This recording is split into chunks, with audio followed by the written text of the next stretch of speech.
It's time for Tread on Sports. 60 minutes of highlights from recent Lobo games, plus coaches' comments and player reactions. If there's time, we'll touch on local high school events and even have some comments on professional sports and teams of interest to New Mexico sports fans. Tread on Sports is an original production of Dana TV in cooperation with ProView Sports Channel 26. And now, here's Tread, your host for Tread on Sports.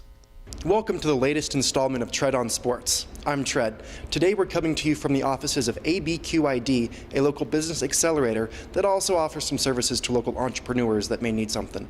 But again, we're here to talk about sports. So today we're going to look at the Lobos games against Wyoming and Utah State.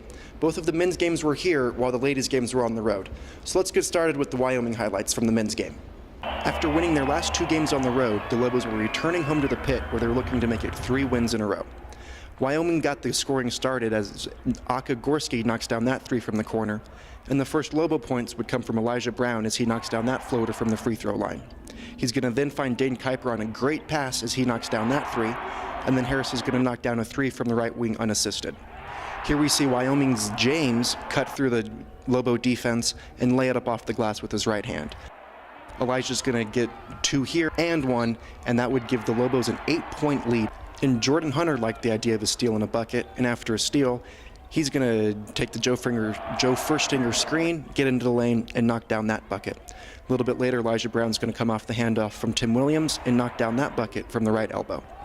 Here we see Jordan Hunter dicing through the lane, finding Tim Williams, who jams that one home for 2 points.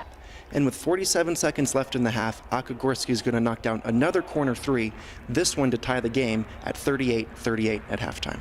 And in that first half, it was Tim Williams and Elijah Brown taking 21 of the 34 Lobo shots. They combined for 21 points, 13 from Elijah and 8 from Tim. However, it was also the Wyoming bench that was impressive, outscoring the UNM bench 17-7 in the half. This was the second largest crowd that the Lobos had this year, and they were anxious to see what was going to happen after the first half was tied. And if it was the crowd that was anxious for the second half, it was Tim Williams who was ready, as we see him get an offensive rebound there, go back up, and one opportunity.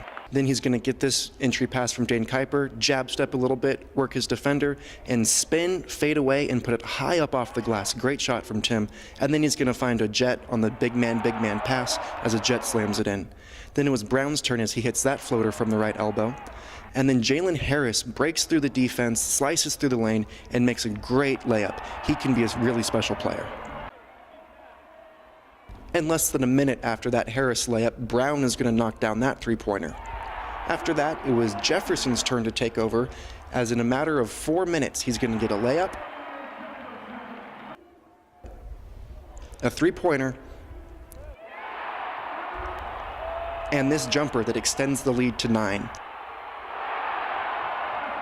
While Wyoming did make a couple baskets late, they never really threatened.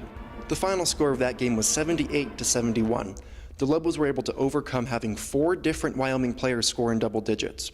It was Tim Williams and Elijah Brown who led the way for the Lobos, as they each had double-doubles. Elijah Brown had 33 and 10, while Tim Williams had 14 and 11. However, it did take Elijah 25 shots to do that, and he was only 3 of 11 from downtown. After the game, we talked to Coach and listened to what he had to say about the game.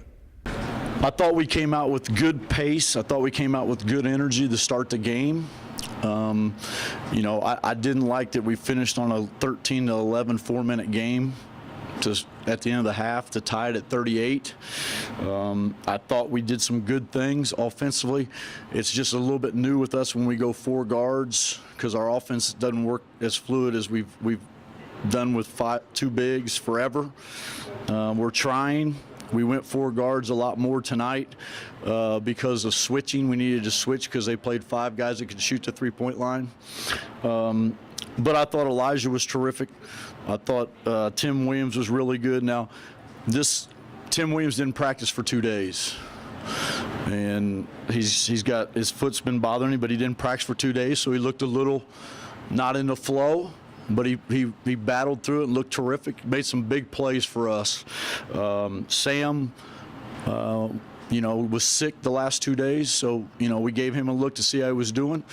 But holding them to 25% from the 3-point line in the second half after giving them 53% in the first half. You know, we kind of made some adjustments. I thought we did some nice things. We played more man. We're getting a little bit more tougher man. I thought we got great minutes from Damian Jefferson, who made some big plays when we needed them. And then, you know, we made some foul shots. We missed some foul shots. But, you know, we're not a 60% foul shooting team. We've been 75 all year. So, but I think, you know, the guys feed off me. I got to do a better job being more positive, more relaxed when we're at home. And I think they were a little wound up to get back home and play. But they've made great strides. We've got a long way to go. Very proud of them. They're working extremely hard. And they've really bonded together as a group, so hopefully we'll continue to play well. After his opening statement, Coach was asked about the cohesion of the small four-guard lineup and the team in general. Yeah, I just think we haven't done a lot of it.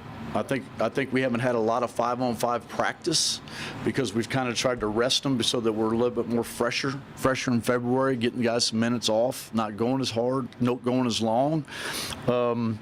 Yeah, not as many reps. And then when Sam was out for 2 days, it just kind of, we can do some things. It's just they've got to work at it and got to get better at it. I don't know if my first year we did it a lot. We played four guards a lot. When Alex broke his leg or had the stress fracture, we went to Utah State and went on the road, and we just played four guards. And we just ran strong and just moved the ball and played off of Cam, and we can do that with Tim. We just got to get some reps at it. This group hasn't had any reps. But I thought this group did a good job at the end, breaking the pressure, getting the ball to the right people, and making free throws. Before this home game against Wyoming, the last couple home outings for the Lobos didn't go as the fans expected. Neal was asked what kind of support this fan base had tonight and what the fan base means to the program in general.